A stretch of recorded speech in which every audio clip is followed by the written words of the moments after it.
अल्लाह एक क्यों है? अच्छा, फिर ये सवाल भी उठता है कि अल्लाह से पहले कुछ था? ये सारी चीज़ें, इसके ऊपर मैं चाहूँगा कि थोड़ा सा बताइए, क्योंकि ये वो सवाल हैं जिसमें मैं ईमानदारी से बताऊं कि हमें तो चुप करवा दिया गया था। हमें कहा गया था कि नहीं, ये नो गो एरिया है, पूछना भी नहीं है।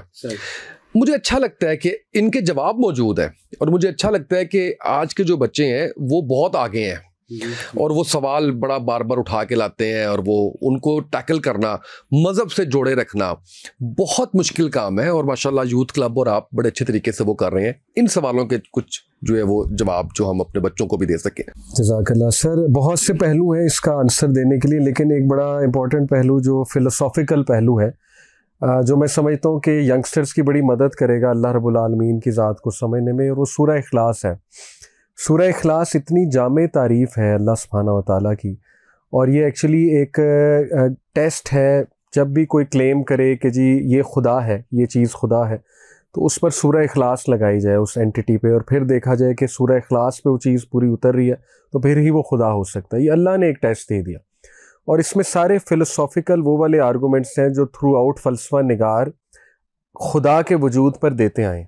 जैसे मिसाल तौर पे एरिस्टोटल, प्लेटो, उसके बाद थॉमस एक्वाइनस एक बड़ा मशहूर नेम है जो एक क्रिश्चियन थियोलॉजिस्ट भी था, फ़लसफ़ा निगार भी था। उसने खुदा के वजूद पे आर्गूमेंट्स दिए। यकीन करें वो सारे आर्गूमेंट सूरह इखलास है। फॉर एग्ज़ाम्पल मैं आपको बताता हूँ कि अल्लाह कहते हैं ना, कुल हु अल्लाहु अहद, कि से अल्लाह इज़ वन, अल्लाह एक है। अब देखें, ये इटसेल्फ इतना लॉजिकल आर्गूमेंट है कि खुदा वो बीइंग है कि उस जैसा कोई भी नहीं हो सकता, और वो अल्लाह समद, समद ज़ात है, इंडिपेंडेंट ज़ात है, नॉन कंटिंजेंट बीइंग है। हम एक आर्गूमेंट जैसे देते हैं ना सर, वो ये है कि तमाम चीज़ें इस कायनात की कंटिंजेंट हैं। कंटिंजेंट का मतलब है डिपेंडेंट अपॉन वन अनदर। मैं आप पे डिपेंडेंट हूँ, आप मुझ पे डिपेंडेंट है, हम इकोसिस्टम पे डिपेंडेंट है, हर चीज़ एक दूसरे पे डिपेंडेंट है।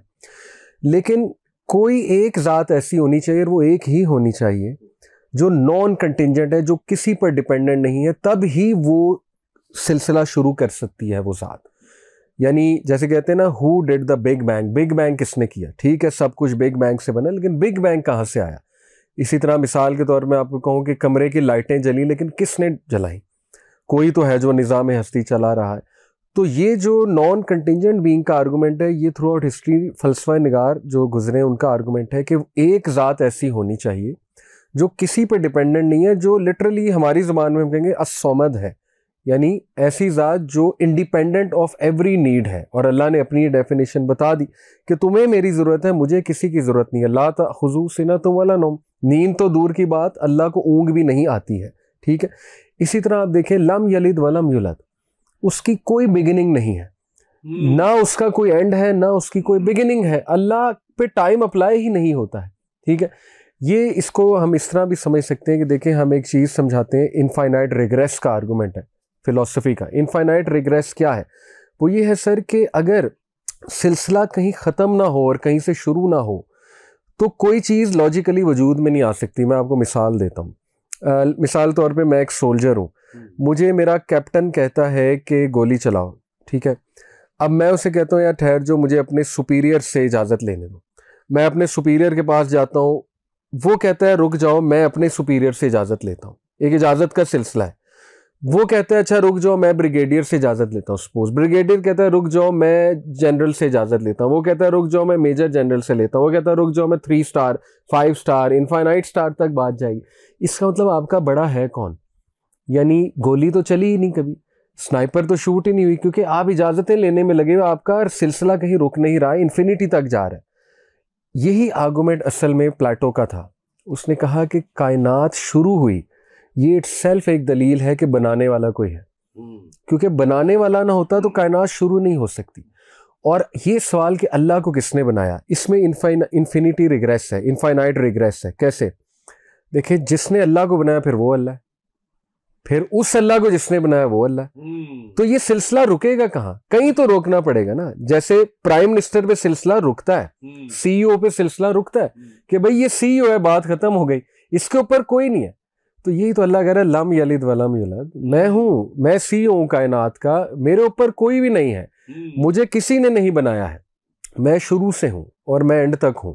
तो ये बात समझ में आने वाली, बच्चे बच्चे के समझ में आने वाली है कि देखें अल्लाह एक से ज़्यादा होते।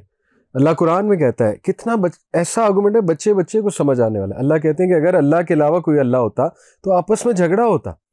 सर कितनी बेसिक बात है, 2 CEOs हों तो आपके सामने है, कितनी लड़ाई हो जाएगी। जमीन और चांद आपस में टकरा रहे होते हैं इस वक्त जो है सर एक ने कहना था बारिश इस वक्त बरसाओ, एक ने कहना था नहीं इस वक्त नहीं, ईगो आ जाती। सुभान अल्लाह। तो अल्लाह ने शुरू में बता दिया, अल्लाह कुल हु अल्लाहु अहद, मैं एक हूँ, अल्लाह समद, किसी पे डिपेंडेंट नहीं हूँ, नॉन कंटिजेंट बीइंग हूँ, सब मुझ पे डिपेंड कर रहे हैं। लम यलिद वलम युलद। देखें अल्लाह ने हर चीज को मोशन में सेट किया है। ये थॉमस एक्वाइनस ने कहा था ना, who set the everything in motion. Newton के जो लॉ है, न्यूटन के law, first law, second law. First law है कि इनर्शिया, लॉ ऑफ इनर्शिया उसे कहते हैं।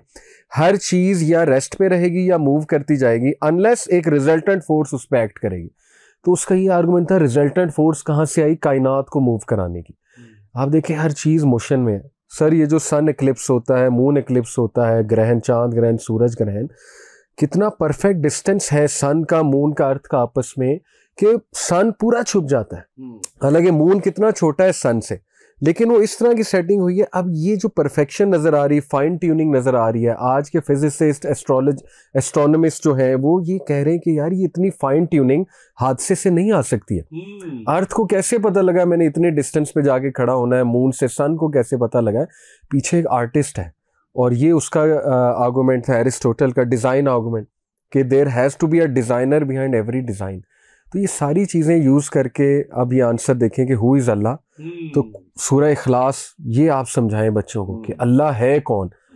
वलम या कुल्लाहु कुफुवन अहद, उस जैसा कोई भी नहीं, कोई हो ही नहीं। जो चीज अल्लाह जैसी हो जाए फिर वो अल्लाह नहीं हो सकती। तो ये बेहतरीन डेफिनेशन है अल्लाह सुब्हानहू व तआला की। बड़े अच्छे से आपने जो है वो जवाब दिया। अच्छा मुझे ये बताइएगा कि हम आगे बढ़ते हैं, अल्लाह से हमने ज़ाहिर के आगाज़ किया, इमाम मेहदी का ज़हूर होना है, ज़हूर होना है या पैदा होना है? सर जो मेरा मुतालिया है इस पे पैदा होना है उन्होंने। अच्छा। और बिल्कुल उनका फिर ज़हूर होगा एक ख़ास उम्र में, तकरीबन 40 साल या 30+ ईयर में, और मक्का में काबा के पास उनको पहचाना जाएगा। वो जो 40 साल के बाद पहचाने जाएंगे उसको हम लेते हैं ज़हूर होने के उसमें। बिल्कुल उसको हम लेते हैं। अगर असल में अहले तशरीह के नज़दीक जो है वो हमेशा से है, एग्जिस्ट करते हैं, तो छुपे हुए हैं। लेकिन ये कि ज़ाहिर है हमारा तो ये अकीदा है कि वो पैदा होंगे और एक नॉर्मल इंसान होंगे, लेकिन अल्लाह एक रात में उनमें ऐसी सलाहियात पैदा कर देंगे कि वो पहचाने जाएंगे। हदीस है कि एक रात में अल्लाह उनमें ऐसी सलाहियात पैदा कर देंगे कि वो लीडरशिप के लिए तैयार हो जाएंगे और फिर उनको पहचाना जाएगा। वो इनकार कर रहे होंगे, पीछे हटना चाह रहे होंगे, लेकिन समहाउ वो ट्रैक आउट हो जाएंगे कि ही इज़ द वन। उनको पता होगा वो इमाम मेहदी है? नहीं, वो हेजिटेट करेंगे। महसूस यही होता है जितना मुतालिया किया जाए हदीस का कि उनको ये नहीं मालूम होगा और वो हेजिटेट भी कर रहे होंगे और अल्लाह उनमें एक रात में सलाहियात जो है वो पैदा कर देगा।